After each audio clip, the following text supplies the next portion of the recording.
Straight ahead on 12 News, a quest for a crown. Everything is so much fun.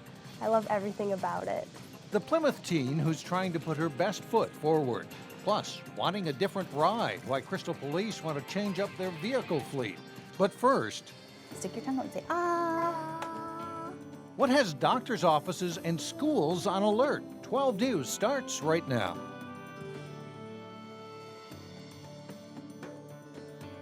It's here. Flu cases are on the rise in Minnesota, and the season isn't over yet. According to state health officials, nearly 600 people have been hospitalized since flu season started in October, and there have been 4 flu-related deaths. Area clinics and schools are seeing an uptick in cases too, but it's not too late to stop the spread. What hurts me? Tell me, where does it hurt? Where do you have the owie? They started coming in before Christmas. Patients like 4-year-old Luvia feeling miserable. She may be having the flu. We have had a lot of flu recently. At the HCMC clinic in Brooklyn Park, 35 patients have been tested for the flu since mid-December. I want you to do a big A for me one time. A dozen of those cases confirmed flu. With flu, it's runny nose, sore throat, cough, voice getting hoarse, chest hurting with cough, body aches, and really feeling miserable. Stick your tongue out and say, ah. In the Osseo School District, about 400 more students than average were absent on Thursday, an increase that could be related to the spread of the flu. You come and see me if that headache doesn't go away, okay? That's our throat? Okay. Okay. Registered nurse Chris Barta said she saw about 25 kids a day with flu symptoms at Weaver Lake Elementary before Christmas. She's expecting more next week now that the kids are back in school. She has been sick and the kids have been together, is that right? Stopping the spread of flu is what Dr. Kartika Bardwaj is working on with her patients. For my patients here, all of them who tested positive for flu were the ones who did not get the flu shot or missed the flu shot. If you haven't gotten the flu shot yet, now would be the time to do so. And don't underestimate the power of daily hand washing to fight off a flu that's hanging around longer than anyone wants it to. I think that when you really feel very sick is about 5 days. The symptoms 2-3 days before, and the cough up to a week after. If you start to feel the symptoms of the flu coming on, it's best to see your doctor right away. According to the Centers for Disease Control, prescription Tamiflu can help reduce the severity and duration of the flu if it's given within the first 48 hours of symptoms. The Minnesota Attorney General is suing a local coin dealer claiming consumer fraud and deceptive trade practices. Guardian Gold and Silver Exchange listed this building in Plymouth as its business address. Attorney General Lori Swanson claims the company took money from at least 3 elderly customers but never delivered coins that were promised. In addition, State Representative Deborah Hillstrom of Brooklyn Center says she'll propose legislation that would regulate dealers who market coins as investments. The legislation would require dealers to deliver those coins within 30 days. 2 men linked to a string of Verizon store burglaries throughout the Twin Cities are now charged. 20-year-old Devontae Johnson of Brooklyn Park and 21-year-old Victor Doe of Plymouth are charged in connection with a burglary last month at a Verizon store in Big Lake.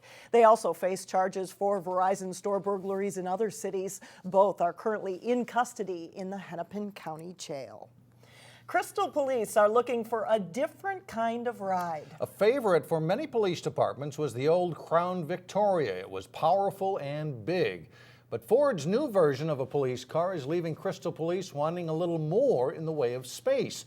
Computer equipment takes up a good portion of the front seat, and it's not easy to get in and out, especially if you're wearing a gun and other equipment on a belt. Quite frankly, we have one in service that we purchased in 2012, and we found that it's pretty small. The passenger compartment space is not very user-friendly. The City Council approved a plan to buy 3 SUVs for about $110,000. They offer a little more room. They cost about $2,000 more each. The department says they are worth the price. It's not often a new city council is greeted with flag waving and a prayer, but that's what happened Thursday night in Crystal. During open forum, one resident encouraged the city council to stay bipartisan following a bitter mayoral race. The newly elected mayor, Jim Adams, was sworn in along with two other new faces to the Crystal City Council, Laura Libby and Casey Peak. Incumbent Julie Deschler was also sworn in. If you're looking for emergency care in the West Metro, there is now another option close to home. We had a vision from our CEO, Ken Paulus, that we should build this into a hospital without beds. So we really should provide a broad range of services here, all the specialty services that Abbott Northwestern is known for, but delivered in an outpatient environment close to home for people so it'd be convenient.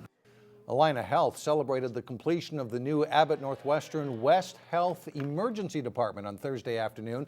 The 18,000 square foot facility took about 8 months to build at a cost of more than $8 million.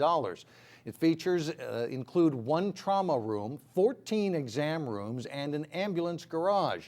West Health officials say this new emergency department will help save lives. Medical patients, which is a large majority of patients that we do pick up out in the field in 911, could now come to this facility closer to the suburban area. Doesn't need to go into an Abbott Northwestern or a place in downtown to be evaluated. They can have their needs met here. The 24-hour emergency department opens for business on Monday. Well, how can we reach the community in a whole new way? And that's a question a Golden Valley pastor tried to answer during his 16-year tenure at Calvary Lutheran Church. Steve Dornbush, shown here during one of his unique Lenten sermons, is retiring in February. He's been the senior pastor at Calvary Lutheran since 1997. And during that time, he's encouraged the church to become more community-oriented, taking on projects like meal packing events that engaged both members and visitors. I think Calvary has always had a real heart for people in general, whether it's the people of Golden Valley, the people of the north side of Minneapolis, the people around the world. And so mission has been a huge thing at Calvary, and we've really tried to connect people to that mission. The church has formed a search committee and hasn't yet named a new pastor. Dornbush says he plans to stay in the area, but he'll take a year off, take a vacation, and then start working with a few charities. Still ahead, a Plymouth teen's chance to sparkle and shine. How she's preparing to be in the national spotlight. And then later in sports, Wayzata and Benilde St. Margaret's face off for the second time in a week in a big hockey rematch. But first, it's a look at your AccuWeather forecast.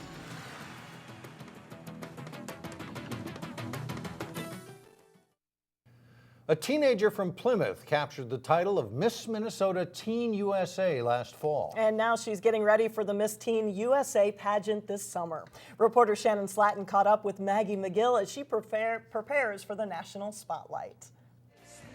The new Miss Minnesota Teen USA 2013 is Maggie McGill. The cheers have died down, but Maggie McGill still has to pinch herself. Like, oh my gosh, is this real?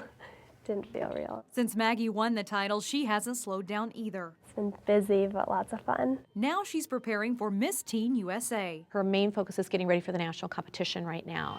Maggie is with other state title holders this week, working on every aspect of the competition. It's helping her learn to present herself, not to speak, but just to simply project her personality and to have that ability to do that in front of people. So all of the skills she's honing right now to prepare for the national competition, I hope will just help her through life. Since judges can determine a score in a matter of seconds, Maggie needs a dress that will help her make a big first impression. A wow dress, the perfect dress.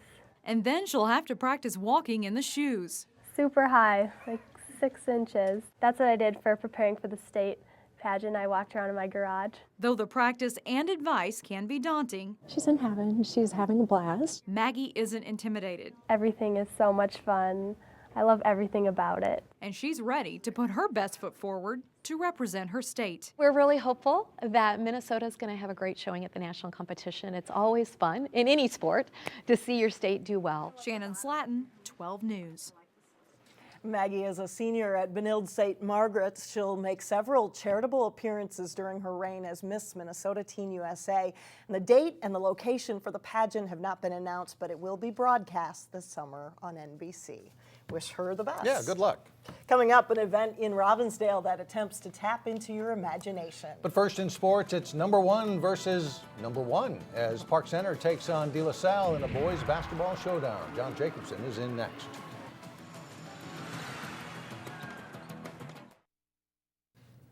Two number 1 basketball teams on the same court. A little bit of back and forth last night. Decent game. Yeah, great crowd on hand and a terrific atmosphere, and one great win for De La Salle. Was a great matchup in boys basketball Thursday night. 9-0 Park Center, the top-ranked team in Class 4A, traveled to Minneapolis to take on defending state Class 3A champion De La Salle, the number 1 team again this season in 3A. Quentin Hooker gets the steal for Park Center. He'll glide in for 2 here for the Pirates. Luke Scott answers with a 3-pointer for the Islanders. He nets 19 points on the night. Hooker penetrates with the drive and sets up sophomore Arion Farrar for the baseline 3.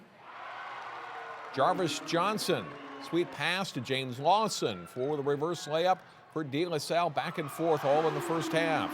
Final seconds of the half. Trayton Daniels misses, but Hooker gets the tap in at the buzzer. Pirates lead 38-34. Hooker all over the loose ball early in the second half, and he drives for another hoop. He finishes with 24 points. But De La Salle heats up. Scott gets free and hits another money ball 3. And Park Center can't stop the Islanders' Reed Travis. He scores 36 points, 26 in the second half. And Park Center loses its first game of the season, 74-60 the final. Last Saturday, Wayzata skated past Benilde St. Margaret's 7-1 in boys hockey in the Red Knights Holiday Tournament. Benilde didn't have to wait long for a rematch. The Trojans and the Red Knights facing off again Thursday in St. Louis Park. Scoreless early in the second period when Benilde's P.J. Moore flicks off that wrist shot and scores 1-0 Benilde. The Red Knights on the power play a few minutes later. Grant Bessie's slap shot blocked, and he gets another chance. Tees it up, and the Rockets this one home. Bessie's 22nd goal of the season makes it 2-0. Benilde gets one more late in the second period. Matt Arneson out front. Moore and number 8, Spencer Nas, bang at it, and it's Nas with the goal, 3-0 through 2. Third period, Dan Lebowski, nice pass to Bessie, who nets his second of the night to make it 4-0. Wayzata breaks the shutout 4 minutes into the period. Chad Olson scores on the rebound to make it 4-1. But it's the Red Knights getting a little revenge on the Trojans and winning 5-2. Well, obviously we weren't happy with that game the other day against these guys, so we wanted to come out hard, and right away I thought we brought the energy, and the puck the bounces went our way for a little bit, and got some goals, and it was a big win for sure. Maple Grove's hockey team has dominated its series with Osseo in recent years. The Crimson look to win its 7th straight against the Orioles and 25th all-time against Osseo. Already leading 1-0, Maple Grove scores here on the power play. Joe Franta to Drake Thompson for the one-timer. The Crimson go ahead 2-0. Late in the first period, Maple Grove gets a 2-on-0 breakaway. Josh Passolt to Sam Valerius for the easy goal, and the Crimson are up 3-0 after 1. Second period, the Crimson score on the power play again. Sam Franta to Passolt, who nets his 5th goal of the season, and Maple Grove goes up 4-0. Joe Franta picks up one of his 4 assists in the game with this breakout pass to Nate Erickson, who scores. And Maple Grove is cruising, leading 5-0. They have 3 more goals in the second period, including one by number 3, Jack Kubelbeck here, who scores his first career varsity goal. Maple Grove wins its 3rd straight game, 8-0 Crimson, the final. In girls hockey, Wayzata and Maple Grove will have a tough road at section time, with Benilde, Minnetonka, and Hopkins also in 6AA. The Trojans and Crimson are having pretty good seasons, though, as they faced off Thursday in Plymouth. Wayzata gets a scoring opportunity here, but Crimson goalie Brianna Blessy proves to be tough to beat all night. Maple Grove looking to break a scoreless tie. They come close here. Summer Thibodeau's shot close on the side of the net, and it stays 0-0 through 1. Wayzata gets the best of the chances in the second period. Mara Doherty making a bid here, but Blessy makes the save and is able to cover the rebound. Yeah, it's good passing out front to Allison Kirk. But Blessy is in great position to make the save, and we're still 0-0 after 2. 25 saves in all for Blessy. Wayzata breaks the deadlock in the third period. Ellen Rethwich gets it to a wide open Sophia Schaefer for the goal, and that's the only goal tonight. The Trojans didn't get frustrated with 2 scoreless periods. Even though it's been 0-0 the entire game, we can come back in the third period, and it shows how hard we're working to get the goal in the third period and finish the game with a win. Nice win for Wayzata. Congratulations to them. That's it for sports. All right, thanks, John. Coming up in Weekend Showcase, we head to Robbinsdale for an event that aims to inspire. It's something that's definitely worth a second look. We're back in just a moment.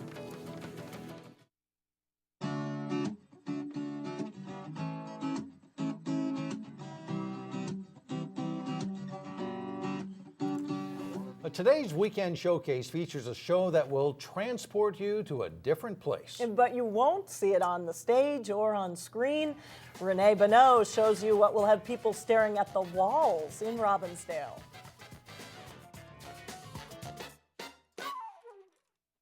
I give you a new experience, and you can't compare to anything. Artist Rick Middlestadt likens his exhibition at Robin Gallery to a movie. You're expected to, for an hour or so, suspend disbelief.